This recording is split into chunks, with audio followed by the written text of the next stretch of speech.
Bas? Kowe nyandi ta? Biasa, golek duit. Arep ngemis ta, Bos? Hah? Arep ngemis. Piye? Ngemis. Ngemis. Heeh. Lah kok iso ngemis iki wong nyambut gawe dodol kok ngemis iki sing ngomong sapa? Ya ngomong uang-uang kuwi no wong dodolan sego wiwit tak ngemis iki piye? Sing ngomong sapa? Ya uang no. Ngemis. Heeh. Aku ngemis nggon apa tak tekoni. Ngemis nggon apa tak tekoni. Kok iso sing aku ngemis ki lho. Kok kaya ngene, ya ngomong sing mapan, ora go paton jeplak tok. Lah aku kan sing ngomong uang. Tekoni ngono. Heeh. Piye to? Tak kandhani sayang.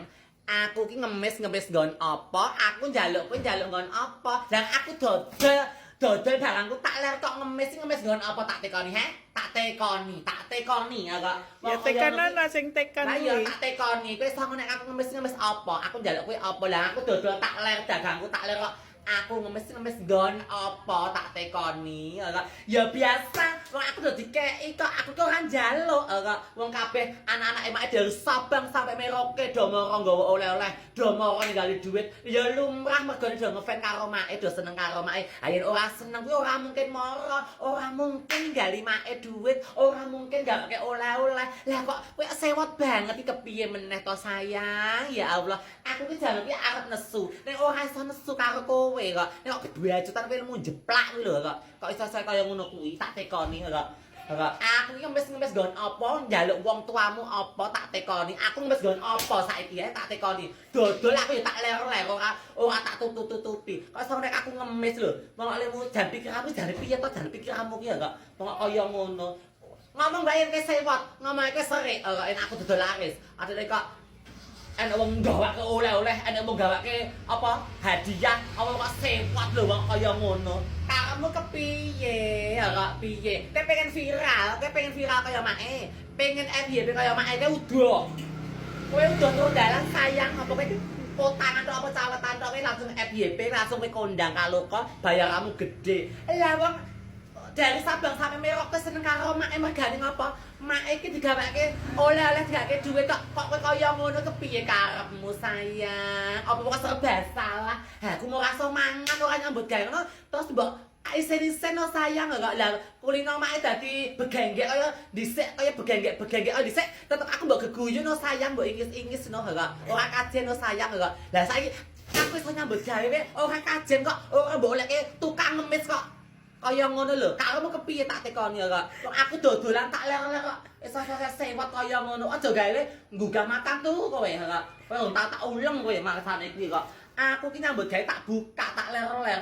Kabeh dari Sabang sampai Merauke, luar Jawa, luar negeri, do moro ngeteri dolar, ngeteri oleh-oleh mak kok. Ngemis sih, lah ngemis nggon apa tak tekoni. Aku tau nek ngemis ora apa-apa, kok. Ngemis tapi aku ngemis yo ketok.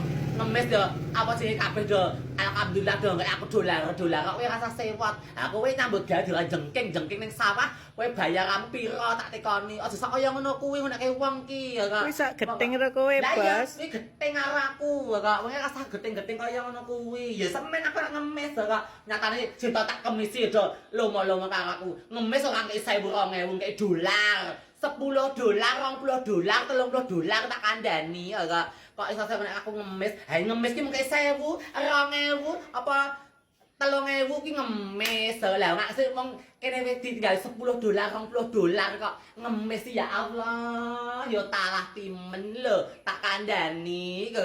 Kok aku ngemis awakmu apa? Ngemis wong tuamu apa? Tak tekoni kok semeneke aku ngemis. Yes, aku mbok nek ngemis ora apa-apa, tak tampa matur nuwun.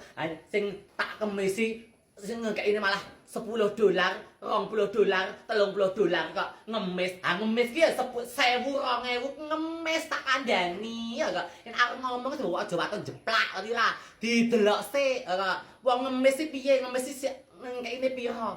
500, 1.000, 2.000 tak kandhani kok. Ha wong mak apa ngemisnya kayak $10, $20 kok ngemis. Aduh ya talah. Ngomong bae sewot karo aku, ngomong bae serik karo aku. Kowe pernah tak ulang karo sambel bawang kowe tak ada ya. Deloken kowe.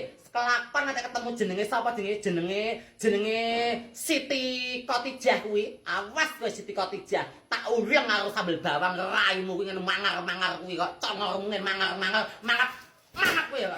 Awas di Siti Khotijah kowe deloken kowe. Camkan kowe ya Siti Khotijah. Ayo kowe nek aku ngemis deloken. Suatu saat kowe ngemis ning sujudku genti kowe. Awas kowe Siti Khotijah. Awas kowe.